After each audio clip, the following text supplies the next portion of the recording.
자, 아이의 뇌를 바꾸고 아이의 뇌가 바뀌면 인생도 바뀌고 또 아이의 성적이 바뀌고 당연하겠죠? 그리고 무엇보다 아이의 자존감이 올라가는 이 문해력을 공부 독서를 그럼 어떻게 하면 좋을까요? 네, 지금부터 한번 설명을 드리겠습니다. 자, 깊이 있는 독서를 위한 바른 독해 공부법입니다. 제가 어머님들께서 이해하시기 쉽도록 문학 독서와 공부 독서 이렇게 이제 좀 분리를 해서 말씀을 드렸어요. 자, 어머님들께서 쉽게 이해를 하시기 좋은 예가 뭐가 있을까 해서 제가 오늘 오전에 고민을 하다가 이런 예를 한번 찾아봤습니다. 생각해 봤어요. 요즘에는 음식 레시피를 검색하실 때 다 영상으로 검색하시죠. 뭐 폭탄 계란찜 만드는 방법 이런 거 유튜브에 검색하면 그 막 과정이 상세하게 영상으로 직접 하면서 막 댓글 자막이 달리면서 이렇게 중요한 부분을 막 반짝반짝 포인트가 생기면서 나오니까 얼마나 보시기가 편하십니까? 자, 근데 만약에 우리가 음식 레시피를 영상을 보고 배우는 게 아니라 그 요리 책을 보고 한다고 하시면 어머님들께서 그 글을 절대 소설책이나 어떤 그 연예신문 잡지를 읽는 것처럼 빨리빨리 읽으실 수가 없을 겁니다. 왜냐하면 그 레시피에 있는 정보들을 잘 정독하면서 읽으셔야 되기 때문이죠.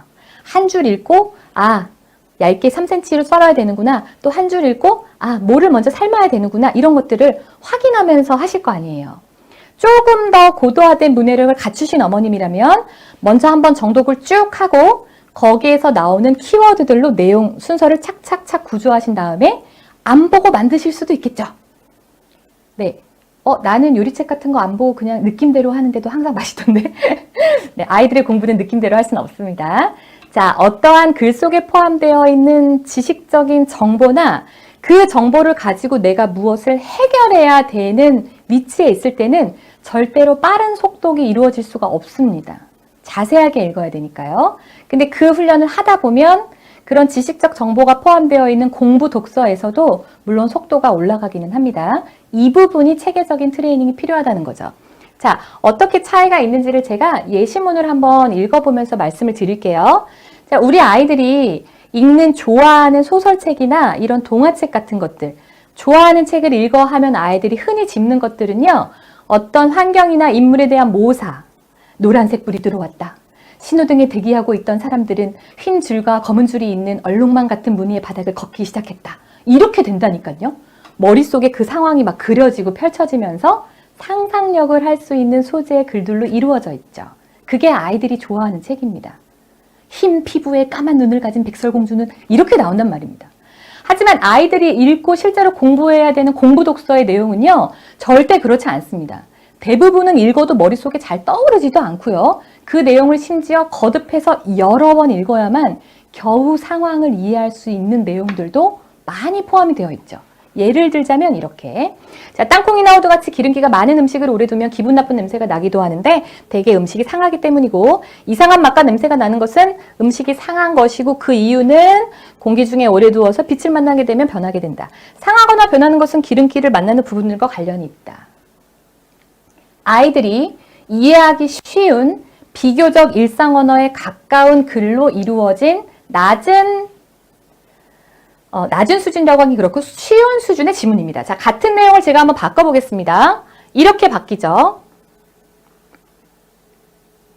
견과류와 같이 지방질을 다량 함유하고 있는 식품을 장기간 저장하다 보면 불쾌한 냄새가 나기도 한다. 이는 대개 산패로 인해 발생한다.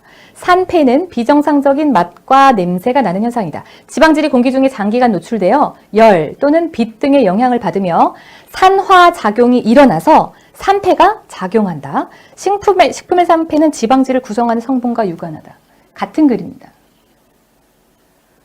아이들이 제대로 된 학습의 어휘, 아이들이 좋아하는 문학 독서에서는 잘 쓰이지 않는 단어들이 학습 독서, 공부 독서에서는 필요한 단어들이라는 거죠. 이것은 공부할 때만 대부분 쓰입니다. 우리가 아이가 냉장고를 열었는데 날짜가 지났어. 그래서 엄마한테 엄마 이거 유통기한이 지나서 이제 산패가 진행되고 있을 것 같은데 이렇게 말하는 아이는 없지 않습니까? 그래서 공부에 필요한 학습적인 어휘는 공부에서 쓰여지는 지문을 통해서 습득을 하는 것이 가장 올바르고 정상적인 방법이라는 걸 말씀을 드리는 겁니다. 아이가 절대로 네가 좋아하는 책 많이 읽다 보면 수학을 잘하게 되고 네가 좋아하는 책 많이 여행책 읽다 보면 사회나 과학을 잘하게 되지 않습니다. 어머님들 착각하고 계시는 거예요. 자, 그러면 아이들이 이 글을 왜 어렵다고 느낄까요? 이런 것 때문이죠. 견과류, 산패, 현상, 산화작용 이런 거, 유관순인가? 구도. 아이들이 대부분 어려워하는 것은 한자어와 밀접한 관계가 있는데 한자를 한자 자체로 낱글자로 떼어서도 단어 어휘 역량이 직접적으로 오르지 않고요. 또는 이 단어를 단어로만 학습을 해도 문장력이나 문해력이 직접적으로 높아지지 않습니다. 문장에 쓰여진 단어를 문장 속에서 이해를 해서 예시문을 자꾸 많이 접해야만 아이의 어휘력이 향상됩니다. 그러니까 단어도 글을 통해서 익혀야 된다는 것이죠. 공부에 필요한 독서의 글을 말씀을 드리는 겁니다. 자, 이러한 어휘가 부족하면 어떤 현상이 발생되냐면 이렇게 보이는 현상이 되겠죠. 무엇무엇같이 무엇무엇을 하고 있는 식품을 무엇무엇 하다 보면 무엇무엇으로 인해 무엇무엇 한다. 이렇게 보이게 되는 것이죠. 정상적인 학습이 이루어질 수 없습니다. 정상적으로 글을 읽고 이해를 하지 못하는 아이들이 결국 다시 더 쉽게 설명을 해주는 스타 강사의 인강에 의존하고 더 요약 정리가 잘 되어 있는 아름답고 다채로운 문제집에 의존하게 되는 겁니다. 공부의 본질은 아이가 스스로 공부 독서를 할 수 있는 것으로부터 시작된다는 것을 잊지 않으셨으면 좋겠습니다. 자, 그럼 한번 비교를 해볼까요? 자, 문학 독서랑 그런 공부 독서가 뭐가 어떻게 다르다는 거야. 제가 이제 앞에서도 몇 가지 예를 들어드렸는데 이런 내용들을 좀 다 모아서 정리해봐 드리겠습니다. 첫 번째는 소재입니다. 자, 아이들이 좋아하는 대부분의 문학 독서. 우리 아이가 논어맹자를 너무 좋아해. 이런 아이 혹시 있으신가요? 네. 우리 아이가 가끔 있더라고요. 그 영재발굴단 같은 데 나오는 아이들 보면 우리 아이가 천문학을 너무 좋아해. 그래서 막 천문학 전공 지식서를 막 3학년인데 술술술 읽어내고 이런 아이들도 물론 한 100만에 하나 정도 있기는 합니다만 대부분 그렇지 않죠. 네, 그래서 아이들이 좋아하는 소재의 대부분의 문학 독서는요, 아이들의 눈높이 수준에 맞춰서 아이들이 상상할 수 있는 환경을 제공하고요. 그리고 아이들이 일상적으로 쓰는 언어들로 표현이 되어 있습니다. 자, 그런데 같은 학년의 교과서만 보더라도 교과서에 나오는 글들은 이제 허구가 아니라 사실적, 논리적, 정보적인 요소들이 포함되어 있는 그런 지식 정보를 기반으로 하는 글들이 있죠, 교과서에.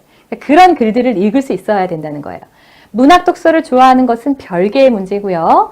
내가 공부 독서를 하는 것은 공부 독서에 적합한 환경이나 트레이닝이 이루어져야지만 그 능력이 향상이 됩니다. 자, 두 번째는 어휘인데요. 어휘는 제가 이제 앞에 레퍼런스에서 보여드린 내용이죠. 동일한 내용을 전달하더라도 일상에서 쓰이는 일상적 언어의 어휘와 학습에서 쓰이는 공부 어휘의 결이 좀 많이 다른 경우가 많고요. 이 부분은 학년이 올라가면 올라갈수록 간극이 더 벌어집니다.